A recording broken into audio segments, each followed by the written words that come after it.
Welcome aboard. Time to grab that board, swim out into the sea of ideas, and see if you can catch a wave. It's just starting to curl up over the horizon here in Southern California. We call it the sales pipeline. And the man who rides it each and every day from morning till dusk is Matt Hines.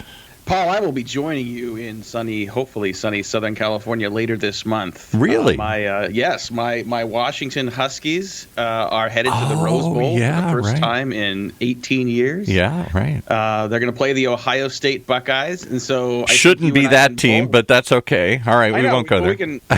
We can both root against the same team. Yeah, on exactly. New Year's Day. Exactly. So I'm super excited. We're going to go down and spend a week in San Diego, where my wife is from, and then I'm just going to head up with a buddy for the day to Pasadena, and hoping for good weather. And I think there's some stat on this, but it seems like, because right now it's pouring rain, it's miserable here, but when that Rose Bowl happens, I don't think, maybe I'm wrong, but I don't think it's ever in 100 years rained on that day. It's rained the day before, it's rained in the morning or whatever, but it's never rained during the Rose Bowl, I don't think. If it is, it's rare. Well, let's keep that streak alive. Yeah. That sounds like a great experience. And regardless, I will be in full on purple and gold watching the game. So excited for that. Wow. Well, thanks, everyone, for joining us. Well, you could be a Laker fan then, too, purple and gold here or something. No. See, you took it too far. Sorry. Can't be.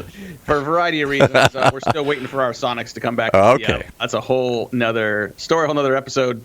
Well, let's get going on Sales Pipeline Radio. Thanks so much for joining us, everybody. We are here every Thursday live at 11:30 Pacific, 2:30 Eastern. For those of you joining us live on the Funnel Media Radio Network, thanks for joining us while working, while in the car, while getting stuff done here at the beginning of December.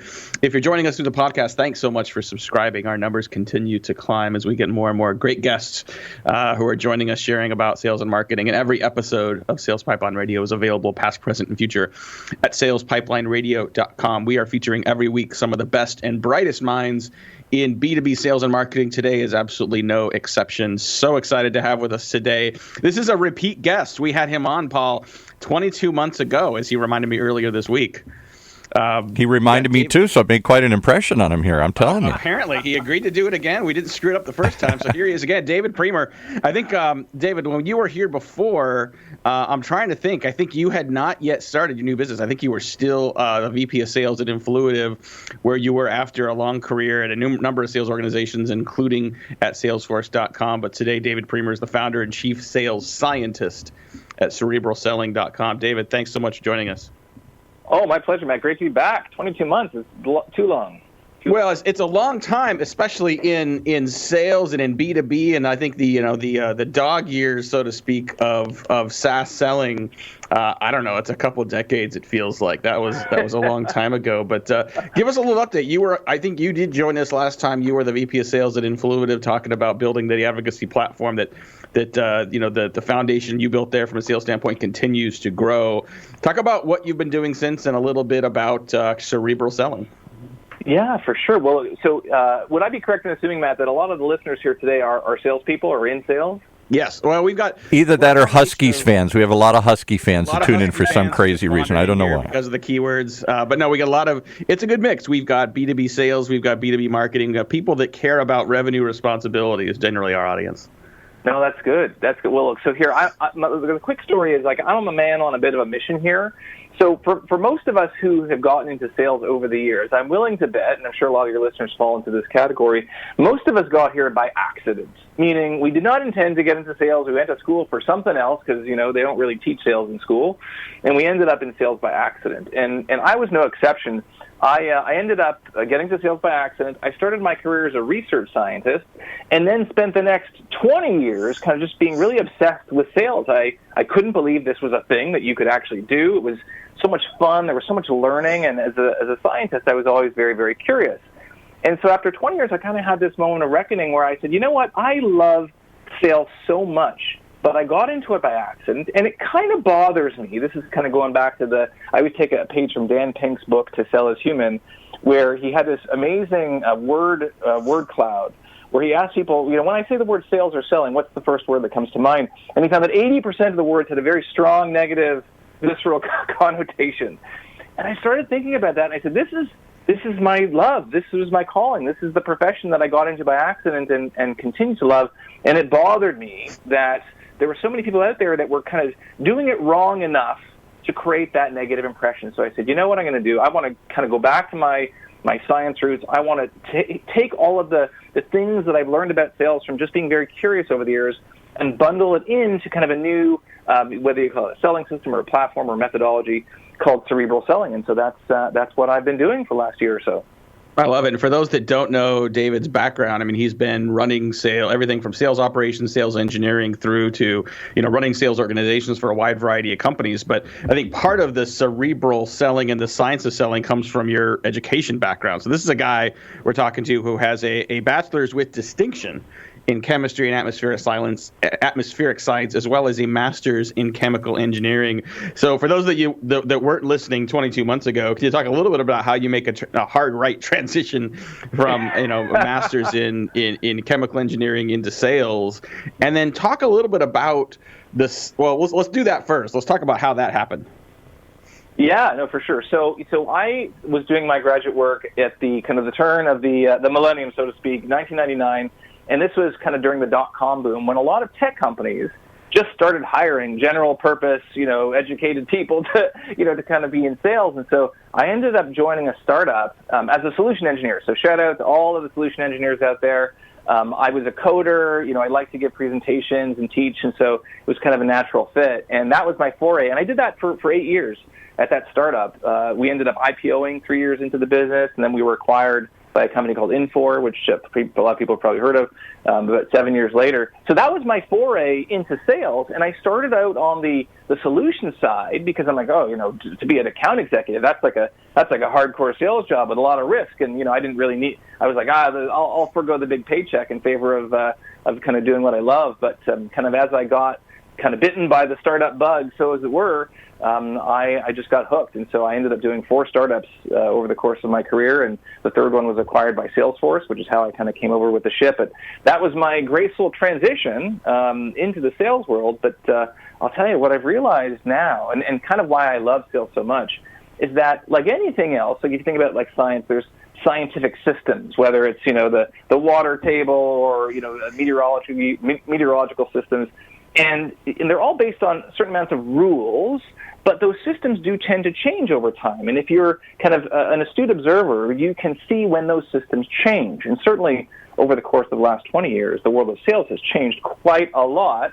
And so I just love applying kind of the lens of the curiosity, the why, to the world of sales. And so I just love seeing it evolve. And that's kind of how I've harmonized these two worlds. I love that. I think, this is changing, of course, but there, traditionally have not been a lot of educational paths in sales. We're starting to see some sales certificate programs and some sales management and sales mastery programs in higher education. But, I think when you think about the people that tend to get into sales, it's a different brain set, right? I mean, it's left brain versus right brain, and that scientific approach to selling, I would argue, is in the minority. I would also say, in the follow-up question I was going to ask you before is around, just the connotation of science in selling. I think you've got a lot of folks that believe that are in sales that sales is an art, that if you put science behind it, then you lose what works on the periphery to build relationships and rapport, and you lose the uniqueness that each individual selling opportunity requires. But knowing your work and seeing the work that you write, I know that it's really it's not one or the other, it's a combination of both. But talk a little bit from the science side, how that really does help sellers and then marketers listening as well differentiate their work and impact. For sure. Well, where I kind of see the art and the science meeting, where the bridge occurs, is actually in a concept I call the why. And I'm not like the Simon Sinek why, although I'm a big Simon Sinek fan. It's this idea that when you use a sales tactic, and there's a million sales tactics out there, it could be a prospecting, a pitching, a messaging, whatever it is. There's a million tactics. And when you use one of those tactics in a certain situation with a certain kind of customer or buyer, it will have a certain kind of impact. Maybe they love it, maybe they hate it, maybe they think you're the best or they think you're sleazy, or maybe it worked on customer A but not on customer B. And you're sitting there and you're kind of all perplexed and you're saying to yourself, well, why did that happen? And the problem is that most sellers, regardless of the tactics that they use, they don't ask why. They don't really want to understand why the tactic worked or didn't. They want the list. Show me the list of the 5 things I'm supposed to say, so and then, 60% of the time it works every time. That's not the case. And so how I see art and science meshing is this idea of the why. So, like as an example I give, when you're trying to describe what you do, if I say, Matt, what do you do? And it's a question we get asked all the time, especially in the kind of the tech world. What do you do? There are different ways that you can use to explain scientifically what you do. So principles based in polarization, based in conviction, based in creating contrast. And all of these things serve the purpose of helping your buyer quickly, very quickly, because no one has attention these days, understand what you do. That's the science, right? So I can teach, the science of selling in that way. But if you deliver a particular pitch that is, let's say, polarizing or uses a heavy dose of contrast or emotion, but you do it in a way that made the customer uncomfortable, or you didn't do it with enough enthusiasm, then it's not going to work. So this idea of science, kind of knowing what to do, and arts, kind of knowing, how to do it, get together, and they intersect again at the why, which is really kind of that question we should all be asking in sales and marketing. It's like, why is this stuff working? Why is it not? And that's kind of how I see these two things meshing. Talking today on Sales Pipeline Radio with David Priemer. He is the founder and chief sales scientist at Cerebral Selling. Highly encourage you to check out cerebralselling.com in addition to some great resources and tons of great content he produces on a regular basis. Especially if you know and have worked with David in the past, please do yourself a favor and go to the homepage and find this fantastic picture of David with basically the same style of hair, but about 5 times the volume as a research scientist and engineer at the beginning of his career. I love it, and I think your story around training around science and empathy and combining those two together is unique and I think super welcome. We're recording this episode here beginning of December. We're looking at beginning of a new year here coming up. Lots of sales kickoffs coming. How should people, and I know you do a lot of sales kickoffs and a lot of works with teams as they're sort of thinking about their new sales year as well, but how does this manifest itself in training? How do you train effectively and then reinforce the combination of science and empathy in sales? Yeah. Oh, that's a good question. One of the things I'm still kind of, trying to figure out how I optimize this in my business, but, we're all familiar, and like you said, I've been a VP of sales a number of times and brought in sales trainers. And oftentimes when you kind of have the kickoff, you bring in the person to talk at the kickoff and however long they spend there. Hopefully it's good. It pumps the team up. But then most of us just kind of go back to our desk and do mostly what we were doing before. And so the idea is, how do we drive that, ongoing reinforcement? So, what I try to do with most of my clients is actually set up my engagements where I'll come back for small periods of time on a more frequent basis to help reinforce. But part of it is the content strategy. The videos. I produce a lot of videos on my YouTube channel and certainly a lot of articles on my website. And I give all those away for free. Even if you're not one of my clients, because I want the sales profession to get better, but also to help provide that reinforcement. A lot of it, and I would kind of put this out to all the leaders out there. A lot of it has to do with the leadership, right? So I come in, I can help pump the team up, and if we engage multiple times, I can help reinforce. But one of the things I do focus on a lot is really enabling the leaders in the organizations that I work with to continue the education and continue the accountability, as it were, for that education, so that we don't let people off the hook. We're continuing to reinforce the concepts, and a lot of it just comes down to that leadership element. Love it. We're going to have to take a quick break and pay some bills. We'll be back right after this with some more with David Priemer talking about the integration of science and empathy in B2B sales and marketing. We'll be right back. This is Sales Pipeline Radio. The way we do business is advancing faster than ever before. Yet amongst the disruptions, there's one pillar that stays standing through it all: the power of a relationship. Relationships are at the core of everything. So how are today's organizations developing, nurturing, and leveraging them to drive success? Download the new research report on the state of relationship marketing and learn how your team can bridge the gaps between relationships and revenue. Download your free report at heinzmarketing.com. That's HEINZ marketing.com. And after you do that, we want you to just sit back and ask yourself one question. Are you tired of sending sales emails and wondering if anybody even opened them? Well, if so, you're not alone. There's a company out there that can help. They're called MailTag. It's a Chrome browser extension for your Gmail that allows you to track all your emails in real time. You receive alerts right on your desktop as soon as your emails are read. Imagine that. And as your special thank you for being a listener of this show, we've teamed up with MailTag to provide you guys with a special discount on a subscription. So ready? Get your pen. Write this down. It's a simple word. Heinz. Heinz, H-E-I-N-Z. Put that in, and you get 50% off for life, forever. So be sure and check out MailTag.io to learn more. And if you just want to try a 14-day free trial, no credit card required, give it a shot. MailTag.io. What do you got to lose except your doubts? All right, I have no doubt that this conversation will continue to be interesting. And I just want to point out that he's not the only one with an advanced degree. He had a degree with distinction. My degree was in extinction. Extinction. I don't know if that matters. Well, you were doing great on transitions until that point. And then I fumbled a little bit there. But thank you. I graduated with extinction. Yes, exactly. Once I left, it was over. I want to give another shout out for our sponsor, MailTag. They've been great, great partner of ours here on Sales Pipeline Radio. If you are especially if you are in sales. If you're not in sales, if you're in sales, if you're in marketing, your business development, if you care about tracking your emails, scheduling your emails. I did a blog post earlier this week, Paul, on just trying to not send emails nights and weekends. And sometimes, you're working at night, you're getting something across, you want to send it out, you want to get it off your plate. But we actually stress people out when we send emails sometimes nights and weekends, and it's less likely to get noticed. So tool like MailTag, if you are using Chrome and sending emails at all, I highly encourage checking this out as a great way to improve your usage of email. I want to continue our conversation now with David Priemer. He's the founder and chief sales scientist at Cerebral Selling. You can check out him and check out a lot of his content and a lot of his other resources, videos, podcasts, other content he's created on cerebralselling.com. I want to bring in the marketing side of this because we're talking about the science and empathy in selling, and how do you create alignment between sales and marketing on this when you're doing training and you're working with clients? How often is marketing in the room, and if they are, how do they get incorporated into this philosophy?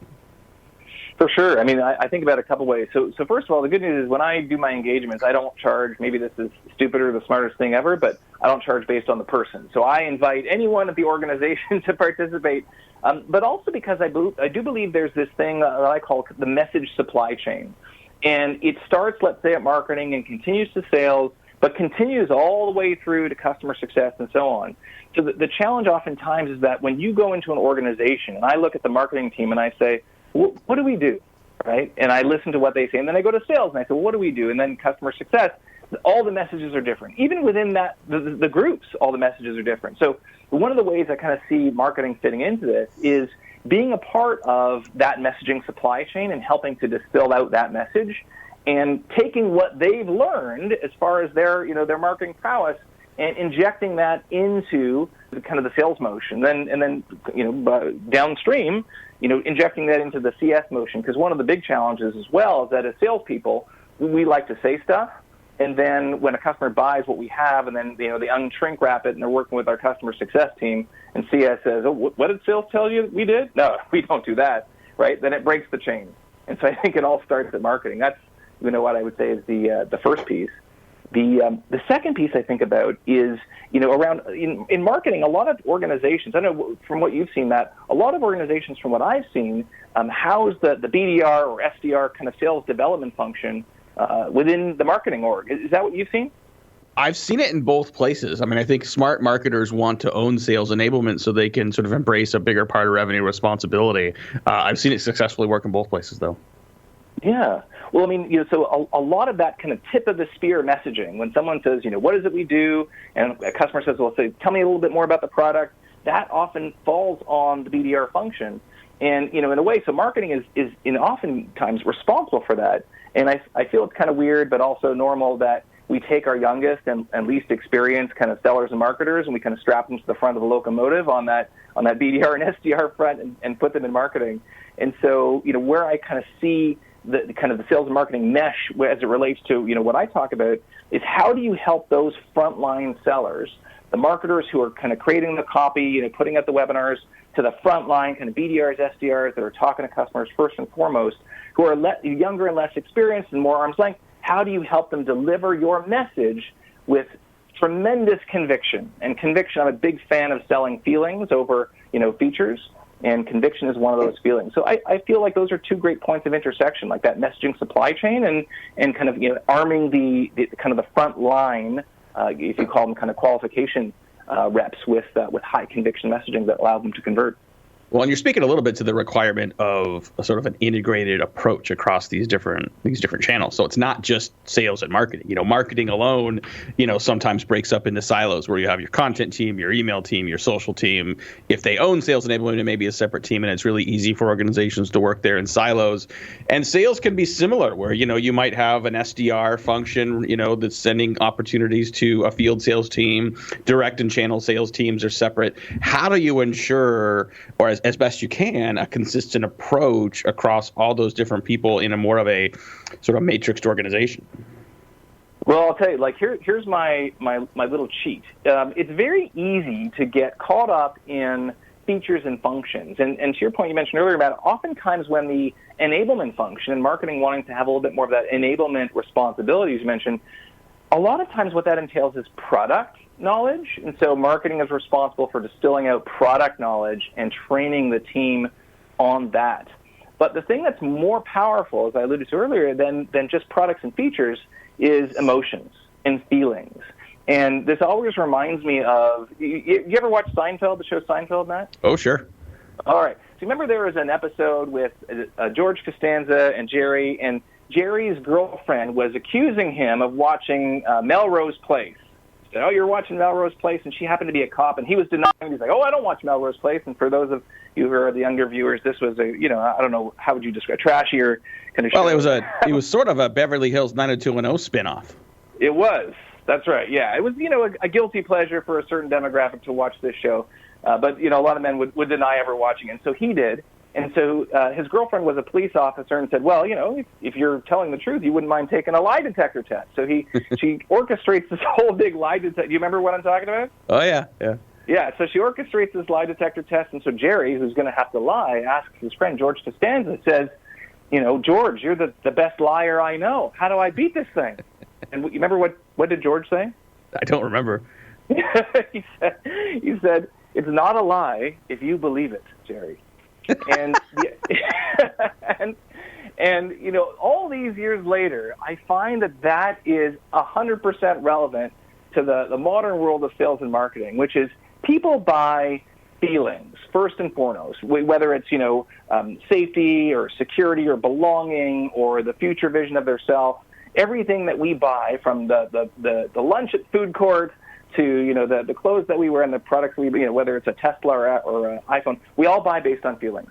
And so one of the easiest ways, kind of bringing it back home, to unite a group of people around a product or solution message is around that feeling, because feelings are very easy to remember, they're very easy to retell, right? And they produce that very visceral reaction in our customers. And so when I think about how you kind of you arm your sales team and your marketing team, coming back to that vision of feeling, which will be more consistent and won't really change as you develop new products and services and new features and benefits, that stays the same. And I feel like the best organizations are the ones that go out and arm their field team with feelings rather than features and functions. Love it. We're wrapping up here. Just a couple more minutes with David Priemer. Check him out for sure at cerebralselling.com. We'll put links into his website and some of his content in the show notes for this podcast. But last question for you, David. If you could think back in your career and the different steps you've made and sort of the advances you've made, who are some of the people that have been most influential for you? They could be people, they could be authors, they could be managers, they could be alive or dead, they could be, they've written 500 years ago, but who are some of the people you might recommend other people seek out or check out or read that have been influential for you? For sure. Well, I'll name both. So I do have a blog post on my website called My Top Sales Reads, and interestingly enough, most of my top sales reads are not specific sales books. So I'm a big Simon Sinek fan, and in fact, his favorite book that he wrote is called Leaders Eat Last. Not The Start With Why, that's a great book. Leaders Eat Last because, as leaders, and I hope many of you are leaders out there or aspiring leaders who are looking to kind of be that force multiplier for your team, because great leadership can be a huge force multiplier. He does an amazing job in that book of breaking down the science and, kind of sociology of leadership, and he makes it really codified and repeatable. So I love all of Simon Sinek's content. And I would say, and this might just be my personal predisposition, to the leaders I've, worked with over the years, the leaders that I love the most, and this is an interesting exercise if, people who are listening, just think about the manager, the boss, the leader who you love the most in your career, and what did you love about them? Oftentimes, the thing that comes and rises to the top is this one theme of caring. They cared about me personally. They pushed me to be the best version of myself. And I've been really lucky over my career to have a number of leaders that all possessed that sentiment, where I really felt they cared about me and they got the most out of me. And there was a really an interesting article in Harvard Business that talked about this idea of you need to be a likable leader to kind of help people along their journey. And it was like thousands of leaders that they interviewed, and they found that out of the thousands of leaders that they surveyed and interviewed, there was only a fraction, I think less than a fraction of a percent that were on the upper quadrants of efficiency, of effectiveness, and on the lower quadrants of likability. So the take-home message is that if you are a leader, learn not in saying how to be likable, really invest in your team, care about them. Go read Simon Sinek. I'm a big fan, and then certainly try to be that kind of leader that your team would fight to work with again. That's my best advice. Love it. We've got sales, marketing, and leadership advice today from David Kramer. If you like his message and his story, definitely share this episode with those on your team, those in your network. You can find it on demand here in a couple days up at salespipelineradio.com with all of our past episodes. We are unfortunately out of time, but we'll be here again next week at 11:30 Pacific, 2:30 Eastern, as well as on salespipelineradio.com. For my great producer, Paul, this is Matt Hines. Thanks so much for joining us for another great episode of Sales Pipeline Radio.